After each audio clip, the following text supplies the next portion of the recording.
আমি নাসির আপনার কাছে আবার একটু আসতে চাই। একটা বড় বিষয় হচ্ছে যে সংস্কার নিয়ে অনেক কথাবার্তা হচ্ছে গত এক বছর ধরে, এবং সম্ভবত এই সংস্কারের সঙ্গে অনেক কিছু নির্ভর করছে। 19টা সংস্কারের 10টাতেই নোট অফ ডিসেন্ট আছে। তার মানে মাহমুদুর রহমান মান্না সিনিয়র নেতা, তিনি বলছেন যে এই সংস্কার কিভাবে হবে, কিংবা নোট অফ ডিসেন্ট সহ সনদ প্রকাশ করা উচিত না। আবার বিএনপি এবং আজকে তারেক রহমান বলছে হিংসা বিদ্বেষ অপরাজনীতি একটা ঐক্যের ডাক আছে। কিন্তু যখন ওই ঐক্যমতের জায়গায় যাচ্ছে তখন বিএনপি বা আপনার বেশিরভাগ জায়গায় মানে বিএনপি যেটা তো ঐক্যমত করছে সেটা আসলে হয়ে যাচ্ছে, বিএনপি বাধা দিলে আসলে সেটি করা যে কোনো কমিশনের জন্যই কঠিন। এখন বড় দল হিসেবে আসলে কাউকে যদি কিছু স্যাক্রিফাইস করতে হয় সেটা তো বিএনপিকেই করার, বেশি স্যাক্রিফাইস করার কথা। সেইটা করতে কি বিএনপির খানিকটা অনীহা? আপনাকে ধন্যবাদ। তার আগে আমি একটু মাহিন সরকার বিরতির আগে একটা বিষয় বলেছেন, আমি একটু দ্বিমত প্রকাশ করছি। তিনি বলেছেন যে কক্সবাজারে নতুন যে রাজনৈতিক দল গঠিত হয়েছে এনসিপির প্রোগ্রামে নাসিরউদ্দিন পাটোয়ারি আমাদের দলের স্থায়ী কমিটির সদস্য সালাউদ্দিন আহমেদ ভাইয়ের সরাসরি নাম বলেন নাই, তিনি বলেছেন। আমি একটু সমকালকে কোট করে পড়ছি।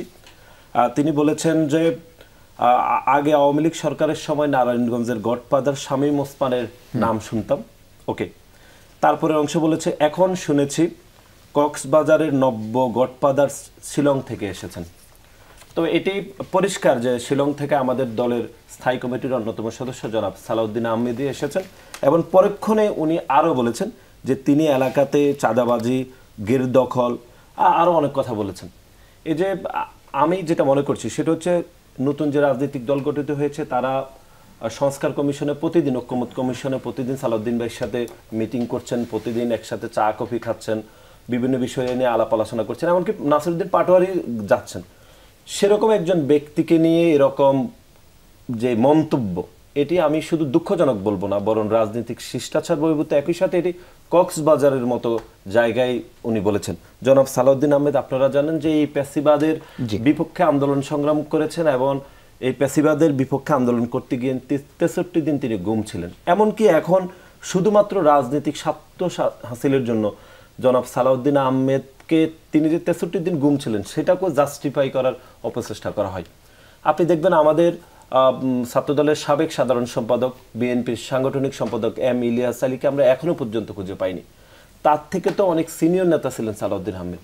সুতরাং এই ঘটনাগুলো, এই যে পারস্পরিক বিদ্বেষ, ব্যক্তিগতভাবে আক্রমণ, বিশেষ করে নাসিরউদ্দিন পাটোয়ারি যে অনবরত তিনি বলে যাচ্ছেন। এবং আপনি আরেকটি বিষয় খেয়াল করবেন, নাসিরউদ্দিন পাটোয়ারির এই বক্তব্যকে কিন্তু তাদের রাজনৈতিক দলের প্রধান জনাব নাহিদ ইসলাম কিন্তু সমর্থন করেছেন।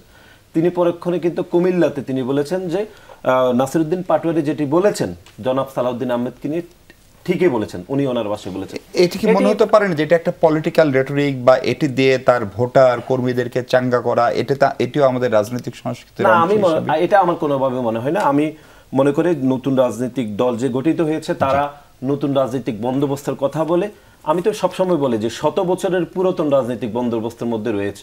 এই যে এরকম ব্যক্তিগত আক্রমণ তো কেউ করে না।